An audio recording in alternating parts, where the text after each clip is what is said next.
بسم اللہ الرحمن الرحیم۔ شروع اللہ کے پاک نام سے جو بڑا نہایت مہربان رحم کرنے والا ہے۔ السلام علیکم ورحمۃ اللہ وبرکاتہ۔ حضرت نوح علیہ السلام کی کشتی کا واقعہ۔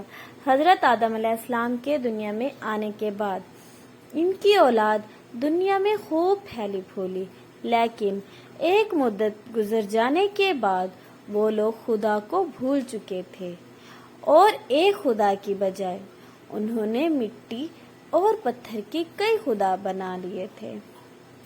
نہ صرف ان کی عبادت گاہیں بتوں سے اٹی پٹی تھیں، بلکہ ہر طرح کے بت گھروں میں رکھے ہوئے تھے جن کی وہ پوجا کیا کرتے تھے اور ان سے مرادیں مانگا کرتے تھے۔ حضرت نوح علیہ السلام نے اپنی قوم کو اللہ تعالیٰ کے احسانات جتلا کر سیدھے راستے پر چلنے کی تلقین کی اور اس بری راہ سے منع فرمایا جس پر چل رہے تھے، اور ان کو یہ بھی بتا دیا کہ اگر تم بتوں کو چھوڑ کر ایک خدا کی طرح رجوع نہ ہوئے تو تم پر عذاب نازل ہونے کا خطرہ ہے، اور کہا کہ مجھے اللہ نے تمہاری طرف اپنا رسول بنا کر بھیجا ہے۔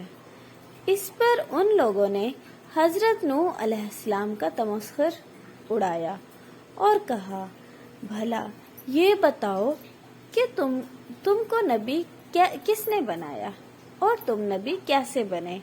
تم تو ہمارے جیسے گوشت پوست کے بنے ہوئے ہو اور ہم میں ہی پیدا ہوئے۔ تم میں ایسی کون سی چیز ہے جس سے ہم تمہیں اپنی نبی سمجھیں؟ اگر خدا کو نبی ہی بھیجنا تھا تو وہ کسی فرشتے کو نبی بنا کر بھیج دیتا۔ حضرت نوح علیہ السلام نے اپنی قوم کو اللہ کے احسانات جتلائے اور کہا، تم کو چاہیے کہ ان بیکار بتوں کی پرستش چھوڑ کر ایک خدا کی عبادت کرو، اور میں اس کی تم سے کوئی اجرت نہیں مانگتا، تمہاری ہی بھلائی کے لیے تم کو نصیحت کرتا ہوں۔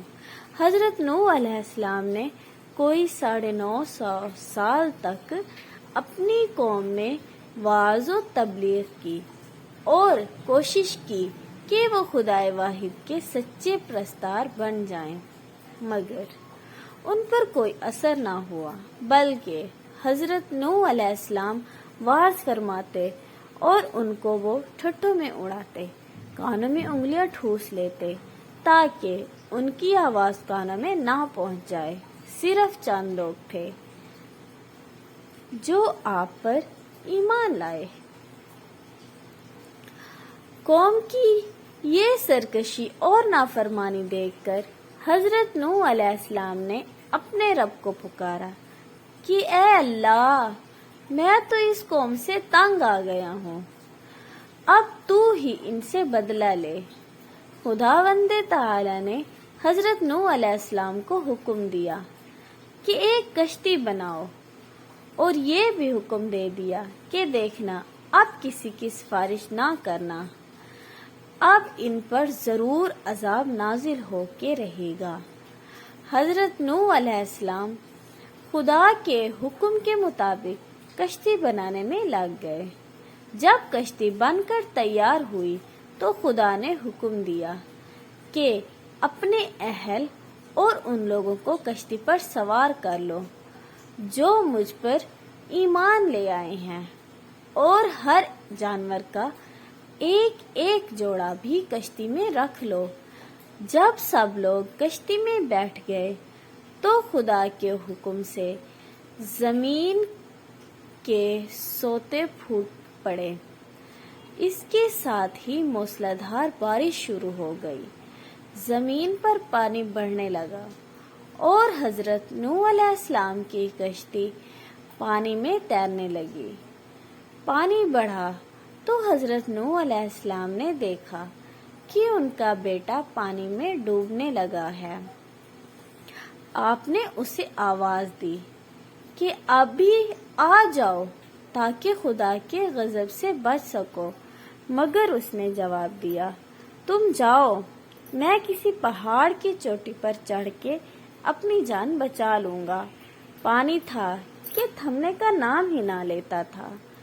دنیا کے نافرمان اور سرکش لوگ اس سیلاب میں فنا کے گھاٹ اتر گئے اور حضرت نوح علیہ السلام کی کشتی جودی پہاڑ کی چوٹی پر جا کر ٹھہر گئی۔ اب خدا کے حکم سے سیلاب تھم گیا اور زمین نے سارا پانی اپنے اندر جذب کر لیا۔ اب خدا نے حضرت نوح علیہ السلام کو حکم دیا کہ کشتی سے اتر جاؤ، تجھ پر اور وہ لوگ جو تجھ پر ایمان لائے ہیں ان پر ہماری رحمتیں برکتیں نازل ہوں گی، چونکہ اس طوفان میں دنیا کے تمام لوگ ہی فنا ہو گئے تھے، صرف چند لوگ ہی زندہ بچے تھے۔ اس لیے حضرت نوح علیہ السلام کو آدم ثانی بھی کہا جاتا ہے۔ انہی کی اولاد اس وقت دنیا میں آباد ہے۔ یہ تھی آج کی ہماری ویڈیو۔ اگر آپ کو ہماری ویڈیو اچھی لگے تو چینل کو لائک، سبسکرائب اور بیل آئیکن کو دبانا مت بھولیے گا۔ Thank you. اللہ حافظ۔